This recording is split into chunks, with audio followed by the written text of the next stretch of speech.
जादुई झूला।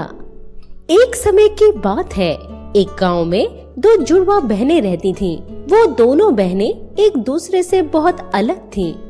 रिंकी बहुत ही सुंदर और गोरी थी और बहुत ही घमंडी भी। वहीं चिंकी सांवली थी पर मन से बहुत ही अच्छी थी। रिंकी को अपने रंग पर बहुत घमंड था, इसलिए वो अक्सर चिंकी को नीचा दिखाती रहती थी। ए चिंकी, तुझे पता है हमारे राज्य में राजकुमार का स्वयंवर समारोह चल रहा है और राजकुमार को ऐसी लड़की चाहिए जो बहुत ही सुंदर और खूबसूरत हो। और तू तो जानती है ना, इस पूरे गांव में मुझसे खूबसूरत कौन है। इसलिए मैं तो वहाँ जा रही हूँ, पर तू वहाँ से भूल कर भी नहीं गुजरना, वरना सभी लोग तेरे ऊपर थूकेंगे। तूने अपनी शक्ल देखी है ना आईने में, एकदम उल्टा तवे जैसी है तू। काली कलूटी कहीं की, तेरे साथ चलने में भी मुझे शर्म आती है। पता नहीं भगवान मुझे किस जन्म की सजा दे रहे हैं।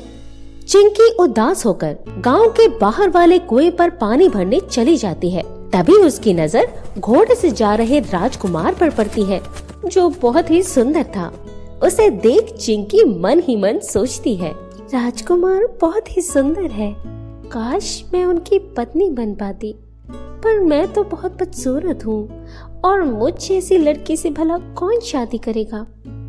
ऐसा सोचकर उसकी आंखों में से एक आंसू उस कुएं में गिर जाता है और उस कुएं में से दो परियां निकलकर बाहर आती हैं और चिंकी से कहती हैं, अरे चिंकी, तुम रो मत, हमारे पास तुम्हारी समस्या का हल है और हम तुम्हें कुछ ऐसा बताना चाहते हैं जिसे सुनकर तुम्हें शायद विश्वास न हो। क्या बात है, बताओ ना। चलो तुम हमारे साथ चलो। दोनों परियां चिंकी को एक बड़े ही सुंदर से जंगल में ले जाती हैं, जहाँ तरह तरह के फूल थे और वहाँ एक झूला भी था जो बहुत ही सजा हुआ था। चिंकी, तुम पिछले जन्म में एक परी थी और इस झूले पर बैठकर तुम अक्सर झूला करती थी, पर एक दिन तुम्हारी बीमारी से मौत हो गई और तुमने फिर इंसानी योनि में जन्म लिया। ये तुम्हारा झूला था, तुम इसे अपने साथ ले जाओ। इस पर जब तुम बैठोगी तो बहुत ही सुंदर और खूबसूरत हो जाओगी और फिर राजकुमार तुमसे ही शादी करेगा। चिंकी खुशी खुशी वो झूला अपने साथ अपने घर ले आती है और उसे अपने कमरे में टांग कर उस पे झूलने लगती है। और देखते ही देखते वो एक बेहद ही सुंदर और खूबसूरत लड़की में बदल जाती है, जिसकी खूबसूरती का कोई मुकाबला नहीं था। पर ये सब रिंकी भी देख लेती है। अच्छा, तो ये काली कलोटी इस झूले की वजह से इतनी सुंदर हो गई। जब ये इतनी सुंदर हो सकती है तो मैं तो पहले से ही सुंदर हूँ और इस पर बैठकर और सुंदर हो जाऊंगी। चिंकी जब वहाँ से चली जाती है तो रिंकी उस झूले पर बैठकर झूलने लगती है, पर उसके साथ वैसा नहीं होता जैसा चिंकी के साथ हुआ। रिंकी तो एक बड़ी ही काली और बदसूरत लड़की में बदल जाती है।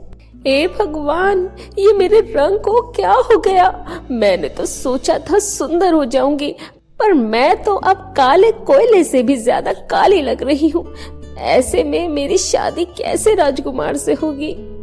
रिंकी को उसके लालच की सजा मिलती है और वहीं उधर राजमहल में राजकुमार चिंकी को देखकर मंत्रमुग्ध हो जाता है और चिंकी को अपने जीवन साथी के रूप में चुन लेता है। चिंकी अब रानी बन जाती है। तो देखा बच्चों आपने, कैसे रिंकी को उसके लालच की सजा मिली।